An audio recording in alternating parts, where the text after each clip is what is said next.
Hi guys, Pam Neighbors here, and I'm home and sitting here chilling, having a glass of wine, just thinking about a couple of topics that I was reading today on Facebook, and we discussed one earlier, and again, this is all stuff that, you know, I know that we talk about amongst ourselves. I'm not sure that everyone does, and we've all got our own opinions, so you know how that goes.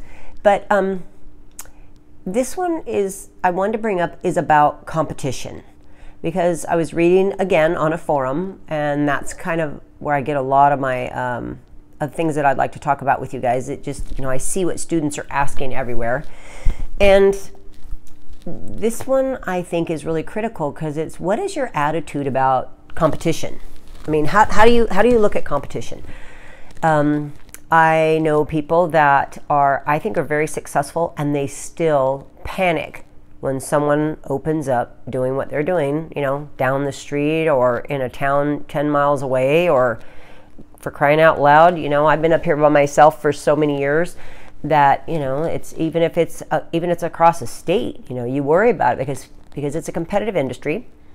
S&P, of course, is a new enough industry that there's lots of areas. We haven't even touched the tip of the iceberg. Probably 1% of the population even knows that this exists. Permanent makeup's a little more competitive. It's been around a lot longer. And, when I started that, I was the only one in town for years. And then people started coming in, and I will not say that it does not sting sometimes when someone opens up near me. In this part of my career in S&P, I literally was the only one in this upper part of the United States for at least 5 years. And there was no one. I mean, my friend Eddie in Denver was the closest one, or a friend in California. And I had this whole part of the country to myself. So great and wonderful. But take a look, folks, at how many bald people are out there. Do you really think that any one of us is ever going to be able to do all the bald people, even in our own town? Not a chance.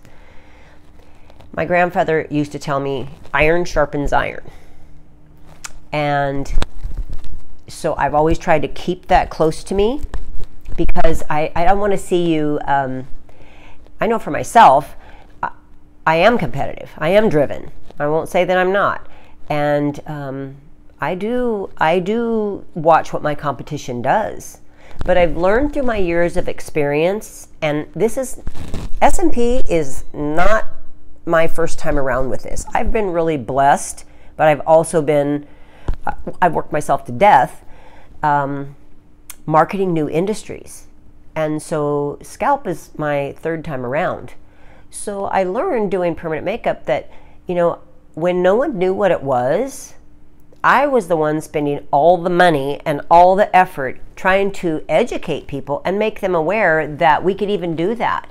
Because some of you guys, if you were back there in the 80s, when you looked at someone and told them you could tattoo their eyebrows or their eyeliner or their lip color, they looked at you like a deer in the headlights, for crying out loud. They thought you were crazy. Well, this is exactly where we are with scalp right now. So those of you that do scalp, I mean, it's an amazing service, but people don't just wrap around it the first time you tell them what it is. And a lot of them will very quickly develop, this mental picture, and they just think of your tattooed hair. They think it's going to look, it's like a Betty Boop, I don't know what they think. But it certainly is not what we deliver. So building awareness in an industry is a far, far bigger battle than trying to outmarket your competition. We got a lot of years to go before that happens, I do believe. Quality work, there's more and more people coming into the scene doing scalp work now.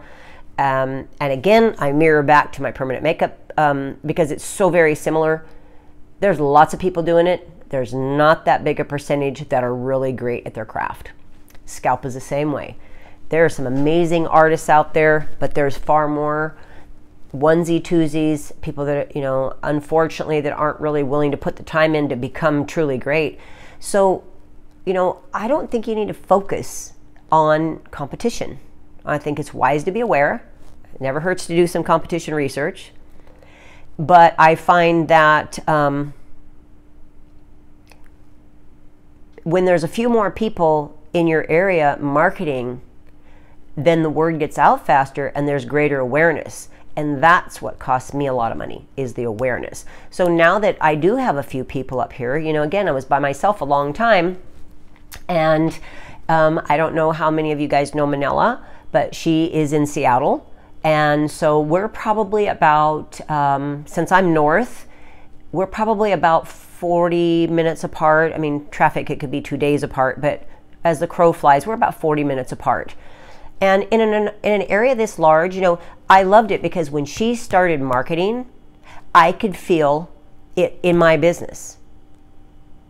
And I'm sure she would say the same thing. And then we've had a couple people that we've trained in our area, and as they've put money into the industry in our area, marketing on our area, it benefits all of us.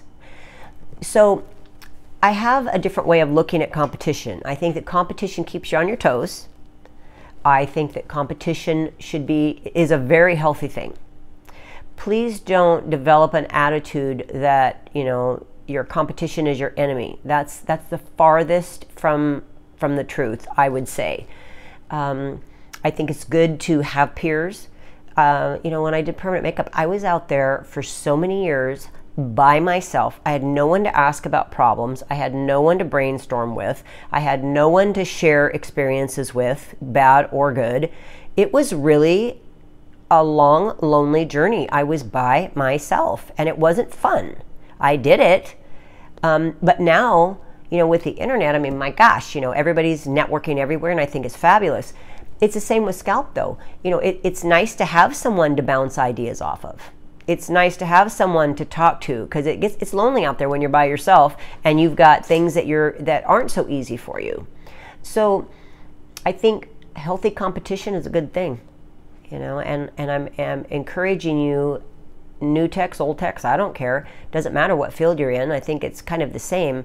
When you start viewing competition as a positive thing, I think you'll find that you move forward faster.